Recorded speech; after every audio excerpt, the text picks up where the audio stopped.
na mas better dun sa iniisip ko. Tapos may iniisip ako, mas better dun sa iniisip niya. So kami hindi minsan nagkakasundo. Every brand has a story. Pagsukat yun ng sapatos. But this one started on the court, in the streets, and in the heart of the community. This is Hoop Style, where basketball meets brotherhood, style meets story, and every win is shared.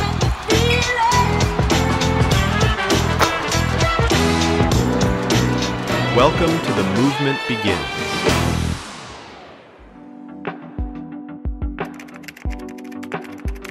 Coach, may question na nga sa'yo. Anong klaseng kultura ang gusto mong i-representa noong mga panahon na yun sa Hoopstyle? Well, during that time, no, mag-usap kami. Actually, wala pa naman kami nabubuong culture na gusto namin mangyari. Ang gusto lang namin, maipakilala yung mga manlalaro dito sa Bicol nga. Nag-uusap lang kami na ano ba yung magandang gawin. Kasi the first time naman talaga yung pag-uusap, it's not about the shoe store eh. It's about the vlog. Yung kwento ng mga basketballista na nagpursige. Yung kultura siguro ngayon na lang namin na na yung gusto namin mangyari na yun, kumbaga yung mga mag-free camp kami, yung kultura nung proper at tama kung paano gawin yung basketball kasi pumasok na din yung camp eh. Yung unang pag-uusap din namin puro puro sa vlog, diba? Kwentong hoop style lang yung nangyari. Parang ayun na nga, balik tayo dun sa napapanood natin dati like Mavs Phenomenal, tapos may Hoop X, may mga ganun eh. And during that time, para pareho kaming parang yun ang gusto namin mangyari. Ako gusto ko magkaroon ako ng sarili kong basketball camp. Pero wala nga kaming makinarya, wala kaming kakayahan kasi puro kami nun coming from dun sa dati namin trabaho kasi kami ni Mark magkasama kami dati sa trabaho eh. Nag-automotive kami. From there, para pareho kami nawalan ng trabaho. Kasi nga, syempre, kung para sa amin, kung hindi naman talaga siguro para sa yung isang bagay, di ba? Ba't mo ipipilit? Tapos nagkaroon ng chance na magkita kami ulit, mag-ausap kami ulit. Same passion siguro, tapos pareho din ng gusto. Nagkatagpo kami sa LGU din. Nauna siya nagtatrabaho sa LGU and then may kumuha din sa akin na magtrabaho din sa Iriga City LGU. So that time na, doon mo siya nakita na din. So doon kami nag-usap. Yun nga, yung kwento namin kanina, nakakatawa nga yun eh. Nag-usap kami about dun sa Hoopstyle TV na sa ilalim lang kami ng puno. Kasi parang nagkita kami na, uy, nandito ka na pala. Sabi ko, nasa ka na pala. Nandun ka na din sa LGU. Tapos, pag may break time, parang nakikita kasi magkaharap lang halos yung opisina eh. So, tatawagin niya ako. Sabi niya, Paul, paano ba to? Sabi, like, for example, yung pinakauna talaga is yung vlog, yung kwentong hoop style. Paano ba sisimulan? Sabi ko, Mark, kung nasa isip mo lang, walang mangyayari. Katulad ko rin, sabi ko, nasa isip ko lang din yun eh. Gusto mo mag-vlog pero hindi mo masimulan. Ano yung dapat gawin? Yung term is, sabi ko nga sa jumpstart natin, mag-post ka. Post ka ng isa. Kasi kung hindi ka magpo-post ng isa, hindi mo sisimulan. Wala talagang mangyayari. Hindi susunod yun. So, tapos yun. Tawang-tawa nga kami during that time kasi siyempre pipili ka kung sino yung i-feature mo eh. Diba? Magulo. Yung ang daming kung sino, like, sino ba yung mga player na ngayon, nasa tamang edad na diba? May napatunayan. Sabihin natin, may napatunayan. Yun nga. Until such time, naglabas siya ng unang video. Yun, makikita nyo naman yun sa Hoopstyle. Nasa YouTube pa rin yun until now eh. So, yun talaga dun siya nag-start. Yun nga, yung kultura, siguro hindi pa namin na-realize na magkakaroon ng ganitong culture na, diba, magkakaroon ng ganitong, ng shop, nagkakaroon kami ng basketball camp culture na ituturo namin yung mga tama, yung proper, the way paano laruin yung basketball, the way it should be, diba? Na systematic. Tapos nagkaroon na ng ganito, may shop na diba, yung kultura nung, diba, kasi dati, di ba, mamahal ng sapatos. Ang daming batang gusto maglaro, pero nakapaa. Hindi, naalala ko pa dati, may grupo kasi kami, may ball club kami. May nakita si Mark na naglalaro sa kanila. Paltos-paltos yung paa. May sugat. Tapos naisip niya dati noon na nag-umpisa siya sa medyas lang eh. Medyas lang yung binibenta, wala pa sapatos talaga. Tapos yun nga, after nun, sabi ko, parang magkaroon ng ganitong klaseng tindahan na affordable na, yung quality nandun, 'di ba? So lately na lang namin na-realize. And then right now, binabalik din namin yung iba naming napag-usapan dati, like the basketball camp. And then ito nga, diba, mayroon na lumalabas ng mga videos for hoop style. So parte to nung napag-usapan namin dati, which is kung hindi namin ginawa or hindi ni Mark ginawa, ako lang naman ako parang sabihin na natin, kung pwede nga saling pusa kasi, di ba, lang naman, sinabi ko lang naman sa kanya, simulan mo. Di ba? Yun lang naman naging parte ko. Monetary, hindi naman ako nagbitaw ng pera para maging maging puhunan niya So, yun lang, sabi ko, naniwala lang ako sa kanya.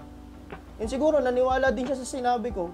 Kahit sabi nga natin na, nung time na yun, tawa pa kami ng tawa.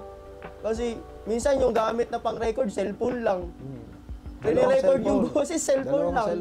Dalawang cellphone. Yung isa pang kuha, yung isa nagre-record nung voice. Sa Android pa. So, audio record. So sabi nga, pag hindi mo talaga simulan yung isang bagay, hindi mo yung paa mo, i-move forward, walang mangyayari. So yun lang yung namin. Talagang yung lapel mic na yun, kahit sabihin natin na nakalapel ka na, tapos merong noise cancellation na parang yung foam. Maririnig mo pa rin yung mga huni ng ibon.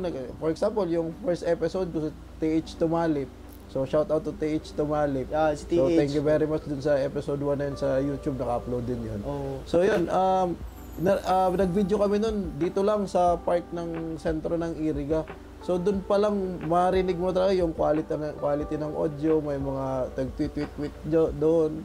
Tsaka, isa pa siguro doon yung naalala ko din nung bago kami mag-jumpstart na maglabas ng episode. Yung pinakaunang challenge doon para sa akin is yung logo ng Hoop Style. Kasi naalala ko noon, yun nga si Paul is nandun sa kabilang building lang sa LGU. Ako naman nasa kabila kasi ang alam ko doon, ang binabantayan ko noon is yung Techno Hub. So ko doon, technical support, IT support. So yun, habang nasa duty ako, nagkaroon siguro ako ng 3 design ng logo na pinagpilian. So, naalala ko nun, bola na merong crown sa ibabaw, yung isa. And then, yun nga, yung isang logo is ito. So, yung pangatlo, medyo nakakalimutan ko kung ano yan. Yung may fire. Yung may fire? Bola. Tapos may fire sa baba. So, yun yung pangatlo. So, pinagpilian ko, naisip ko, sa simple yan lang na logo is itong play button. Kasi naalala ko, yung YouTube is play button. Kumbaga, ang content ko kasi is more on video kasi nangyari, Hoop Style TV. So, kaya siya naging play button para at least ipi-play mo yung video. Yun yung pinakasimpleng explanation. At the same time, bakit merong ganyan na parang kaguhit sa loob? Kasi it simplify yung bola. So, ipi-play mo, which is the pinaka-focus na content ng channel or the Hoop Style TV is kwentong basketball. Basketball talaga. So, yun lang talaga. Walang ganitong naalala ko dati, ginagawa niya. Kasi computer galing sa computer So, mas bababa, dala yung papel. Andun yung logo, alin dito. Selection. Sabi ko, YouTube yan YouTube yan So, pero very parang simple lang kasi. Pag makita mo, di ba? Recognize mo kaagad pag Hoop Style. Pwede na. Yun nga, so di ba sa tatlong logo pinakita mo sa akin. Tapos sabi mo, yan na yung logo ko. Sabi ko, bakit yan? Sir, ay triangle. Di ba yung bola, bilog. Tapos bakit ako triangle? Yun yung explanation niya sa akin. Kasi play button, di ba YouTube ang inaano natin. Kasi hindi naman talaga through Facebook talaga. Hindi Ang naman, nasa hindi ang naman. kumbaga YouTube talaga dati yung YouTube target, talaga eh. primary yung target. Kumbaga yung Facebook, ang purpose ko lang nun, yung link na gagawin kong video sa YouTube, ipopost ko lang sa Facebook para pag once pinag-click ng mga followers doon sa Facebook page, magre-redirect to YouTube. Oh, yun lang yung pinakaunang objeto nun, kumbaga objectives talaga nun. Kaya yun siguro. So, yun lang. So, after nun, coach, ano yung sunod na yun. Parang kasi sabi, logo, basketball. Basketball talaga yung main, main focus Content. si Hoop Style. Tapos naalala pa namin dati, ngayon kasi, makikita nyo, maririnig nyo, ball lifestyle, diba? May isa pa yan dati. Yung pinakaunang t-shirt. Kung sino man yung ang alam ko, kaalos kami lang din eh. Pero ang nakalagay doon, hoop. Di ba? Hoop lifestyle. Kasi basketball, hoop. Kasi hoop style niya eh. Pero parang sabi ni Mark, parang gamit na yung hoop. And then, papasok doon ulit, yung kultura gusto naming mabuild. Na, di ba, yung, like, pumasok na yung mga tagline na believe you can, mga ganon. And then, kasi, yan yung kultura eh. Gusto namin, every time may mga bata, magtiwala ka sa sarili mo. Gusto namin i-build yung culture na, once na may, yung confidence ba, na, pagdating sa loob ng court, di ba? Paniwalaan mo kasi walang maniniwala sa yung una, sarili mo lang naman eh. Kahit sa anong aspeto naman, kahit hindi basketball. Kumbaga, kung hindi ka maniniwala sa kung ano yung gusto mong gawin. Kumbaga, hindi susunod-sunod. Doon siguro siya nag-start. Doon siya nag-start din na lang. And then, sabi namin, paano namin mas mapapakilala si Hoop Style TV. So, ang naisip namin, pinaka-basic, kasi basketball camp. Basketball camp. Diba? And then, for me, sa case ko, kasi coach ako, sabi niya, sa'yo na to, ikaw na to. Pero with Hoop Style, doon na kami nagkakausap. Regarding doon na kami talaga pero yun nga, more on operation when it comes to basketball camp. Tulungan kita doon. Kahit saan mo gusto, kahit basta kasama ka, magkasama tayo, okay tayo doon. Diba? Pero sa tagal mo, coach, na magkasama ka ni Sir Jonaps, tapos may mga nakakasalamuha kang iba-ibang tao, or mga nakako-coach mo, anong mas importante sa'yo? Attitude or talent? Well, yung kasi, yung talent, kaya mong ituro at any given time. Diba? Attitude talaga. Kahit naman pag nag-uusap kami ni Mark lagi, ayaw namin, parang nagkakapareho din kami ng ugali. Ayaw namin sa kung ayaw natin dun sa isang tao na may attitude. Halimbawa, bata. Kaya nga tayo nandito, di turuan natin ng tamang attitude. Kasi yung attitude mo first, di ba? Doon papasok, disiplina, respeto. Sa basketball, ganun eh. Basketball, physical game, di ba? Physical siya. Talaga mapipikong ka. Pero, di ba, if you have the proper attitude, right attitude towards the game, and then yun din yung gusto namin ni Mark dati, na yung mga bata, umpisa natin sa bata, na matuto sila kung paano i-respeto yung basketball. Kasi, di ba, kasi nagsimula kami for the love of the game lang naman talaga eh. Yung passion, yung grind na gusto namin. Free, wala naman kami, as in talaga. Minsan, lagi, labas ka, sarili mong pera. Di ba? Diba? Ganun naman talaga lagi. Kahit wala. Kahit wala, tas lalabas ka. Then, dun sa mga ganung bagay, di namin alam, may mga tao kaming natatap na, gusto din pala, okay din pala. Tapos yun, bigla na lang kukontakin si Mark, may pa-t-shirt ako sa inyo, gano'n. No? So, and regarding t-shirt, i-shoutout na natin si Hoop Life, di ba? Si Anjo Robles.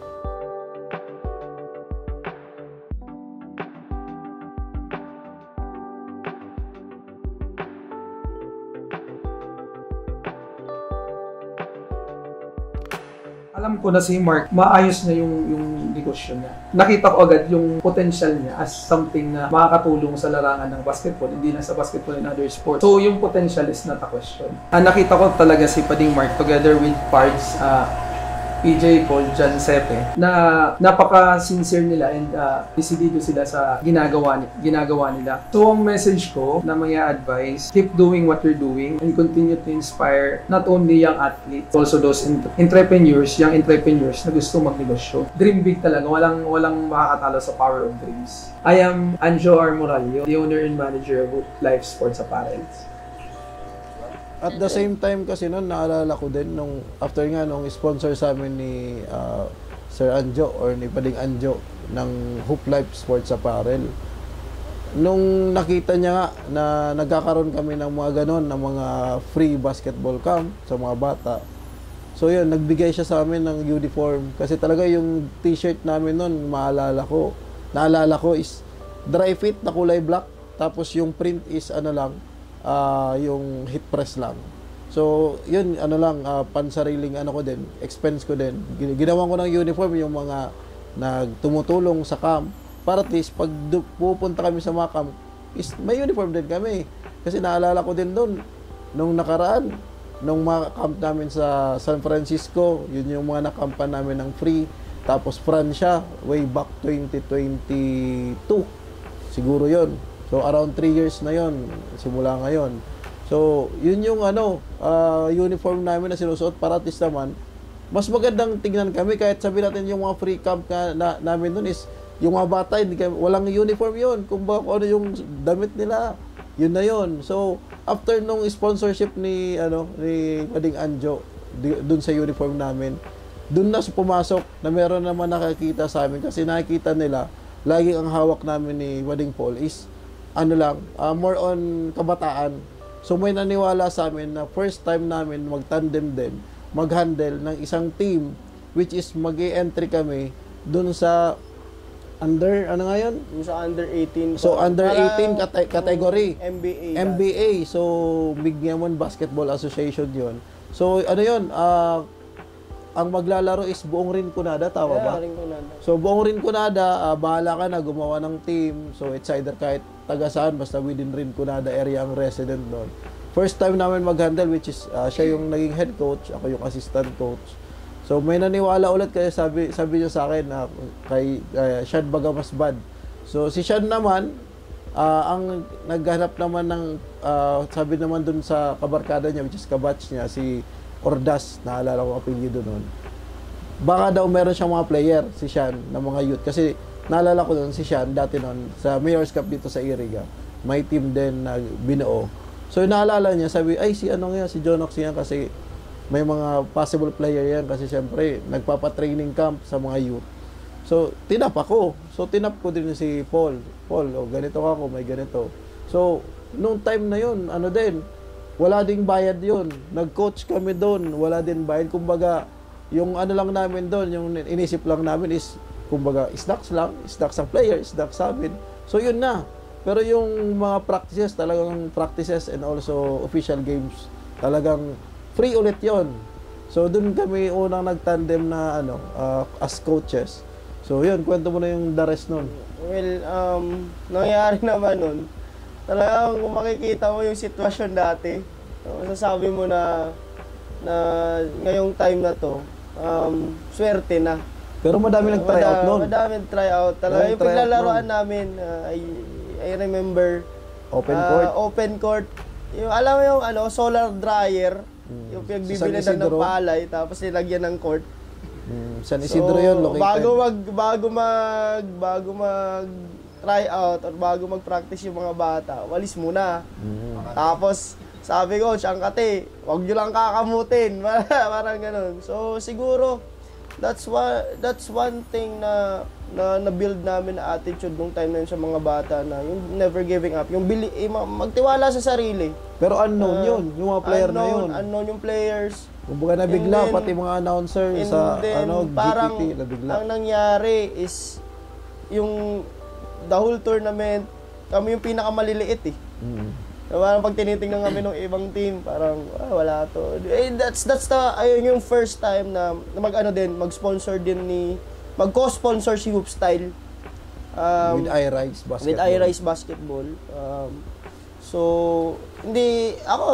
maski ako hindi ako makapaniwala eh. Pero nag 1-0, 2-0, 3-0 hanggang umabot ng top 4. Umabot kami ng top 4. Top 4. Hanggang umabot kami ng top 4 na halos palang talo. Okay, the only loss na namin is yung crossover na 1 versus 4. Oo, as in talagang iyakan yung mga bata. Doon namin na ni Mark na na nasa tamang tayo landas. Na parang na paunti-unti may naniniwala na. So sabi ni Mark, pagpatuloy natin yung camp. Well, hindi naman siya hindi siya baka iniisip ng iba, ay napaka-successful na, Hindi siya madali. Ang dami niya naiisip eh. Dami siguro pag magkausap kami, ang dami naming plano. Pero yun na nga, siguro if there's one lesson na talagang pag may plano ka, simulan mo. Pag alimbawa gusto mong mangyari dyan sa ginagawa mo, simulan mo. Kumbaga, hindi kasi sa mangyayari, kung nasa isip, lumilipad lang sa isip mo, parang, ang ganda nung vision, ang ganda. Siguro, doon naman yung siguro naging malaking impact na tulong ko sa kanya. Kaya, until now, magkasama kami. So, pero hindi naman yun, actually, hindi naman kami nag-aaway. Pero may mga lang kasi siya na may mga iniisip siya na mas better dun sa iniisip ko. Tapos may iniisip ako mas better din sa iniisip niya. Kung ba Doon kami hindi minsan nagkakasundo. Pero after nun, tama nga, ganito na lang gawin mo. So, yun ang ginagawa namin. Parang lang, ang give and take, ganun. Changing of ideas, minsan yung isang idea ng isang tao, mas nai-improve pa eh. Kumbaga mayroon pa palang mas better aspect dun sa naiisip mo. Kumbaga yun yung sabi ng matatanda, kailangan mo ikwento sa iba. Kumbaga hindi naman sa lahat yung plano mo. Pero pag naikwento mo kasi sa iba, meron ka palang naisip na mas maganda pa dun sa ibang tao na yun. Which is, yung naisip niya, para naman yun sa'yo eh. So kung sa tingin mo goods naman or okay naman yung suggestion niya, so why not? Para sa ikagaganda. Hindi ko alam kung feeling ko nagsisilos na din si Alma sa akin kasi minsan lagi kami magkausap ni Mark. Tapos pupunta pa ako sa kanila. Pag may kami, punta ako sa kanila. Paul, punta ka dito. Ano yung usap? Usap lang, parang ideas ito lang. lahat naman na to, I think, pareho sila mag-asawa, mag-a-agree. Itong lahat ng to nangyari to dahil lang dun sa mga gusto namin. Gusto niya, gusto ko. Tapos, siya yung sabi ko, that time, nung nag-start na siya na yung may means. Hindi naman kasi para-parehong timeline ng tao di ba? Aminin na natin yun. So sabi ko, support lang ako sa'yo kung ano gusto mong mangyari. May pinag-usapan na kayo, i-relay pa sa akin. May pinag-usapan kami, tapos ilang beses? sabi niya, Ulit-ulit. mag-usap daw sila mag-asawa pag gabi. Diba? Pero, ang ending lang naman nun, kung ano na pag-usapan na, masusunod talaga yun. Hindi naman sa pero yun nga kasi syempre mag-asawa, respeto din kasi sa asawa yun eh. So, yun ang ginagawa namin. Pero, the rest, yung mga nangyari is more on talagang usapan lang, yung tipong, parang gusto mong gawin, gusto ko yan. Sabi ko nga, lagi lang kayo nag-uusap ni Pading Paul. Wala namang nangyayari. Yun talaga, exactly, wala namang nangyayari. Puro lang kaya usap. Puro usap. Kayo usap. Tapos pag tapos kami... magchat-chat, punta ka dito. Tapos wala naman. Ilang araw, wala naman. Ganda ng usapan namin, no? Oo. Ang layo na nang narating namin sa usapan namin. Pero sabi ko, ang ending naman talaga nun, sabi ko kay Mark. Talaga. Sa kanya talaga. Kasi, ang mahirap kasi talaga doon, yung pagsimula, yung guts eh. Kaya siyempre, ang iisipin ng ibang tao, sino pa? Yun yung una doon Lagi naman ganun. Parang, ano yung stand mo dito sa community? Ano yung kakayahan mo na katulad dyan? So, nandun yun, nasa isip mo yun eh. At the same time, nung mga panahon na hindi naman ako sanay na tumingin sa camera. Pati nga magpa-picture. Pati magpa-picture nun, ayaw ko. Isipin mo, nung naalala ko nun, elementary high school ako, Pag nagpipicture ng ID, nakaharap sa lente ng camera, lumuluwa ang mata ko. So, yun. Ako lang naman makapal yung mukha eh. Makapal lang. So, Sir, ang di ba sa tagal mo nang nasa industry, ganito, hindi naman nabago yung sales. Anong mga advice mo sa mga nagsisimula pa lang? so sa akin naman, dun sa mga magsisimula pa lang, Sa siguro, sarili nilang mga bagay. kahit anong aspeto ng buhay, kung ano yung mga ginagrind nila, siguro yung magpapaganda sa kung ano mang nasa isip nyo is yung passion talaga. Kasi pag wala kang passion dun sa gusto mong, sa ginagawa mo, ang mangyayari dun, wala, stagnant ka. Kasi mangyayari, nandun na yung urgeness mo, okay, gusto ko ng ganito. After mong mag-accomplish yun, ano na yung sunod? So pag wala kang improvements of ideas, wala kang gagawin na kung ano pa yung regarding dun sa grind mo, wala, hanggang dun ka na lang. Kasi ano yan eh, continuous na learnings.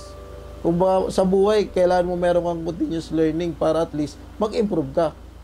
Pag naging stagnant ka kasi, kumbaga, wala, diyan ka na lang. Kasi, explanation ko na lang, nagkaroon ako ng ganito kahit paano, sarili namin ni Mrs. na nagkaroon ng ganitong business. Isipin mo, 2 years graduate. So, yun yung guts doon. Kumbaga, 2 years graduate ka, na hindi ka naman marketing graduate. Kumbaga, labas eh. Hindi business ad. Oo, hindi ka naman business administration na graduate. Ang graduate ako, computer system and network technology, more on mag-ayos ng computer.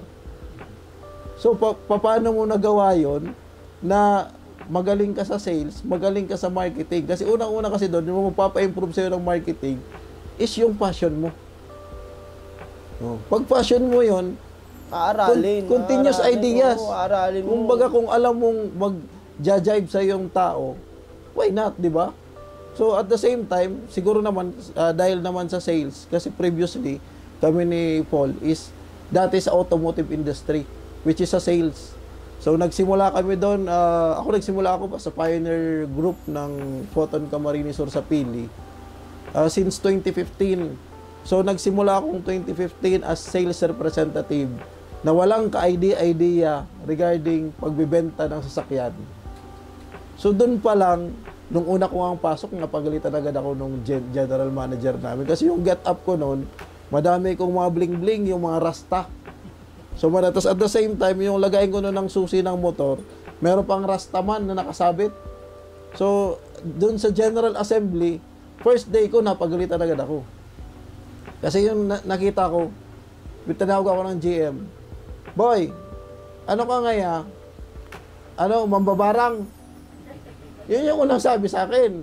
Sabi ko, tanggalin mo nga yan, hindi nga yan bagay dito. Kasi dapat maging professional ka tignan. Kasi haharap ka sa mga customer, kasi magkano ang sasakyan, more than 1 million eh. So yun na yun, siguro doon nag-improve yung sales ko. Kasi kumbaga, yung million ng worth million na sasakyan na bibenta ko, what more pa yung ganitong presyo. So siguro, dahil na din siguro, kumbaga, yun, pinagdaanan ko yun, naalala ko yung experience na yun, napagdaanan ko kasi mas piniprepare ako sa mas magandang future. Dahil na rin sa mga tulong-tulong, suporta, syempre sa ideas din ng mag-asawa, may pinapa-dede, may pinapagatas,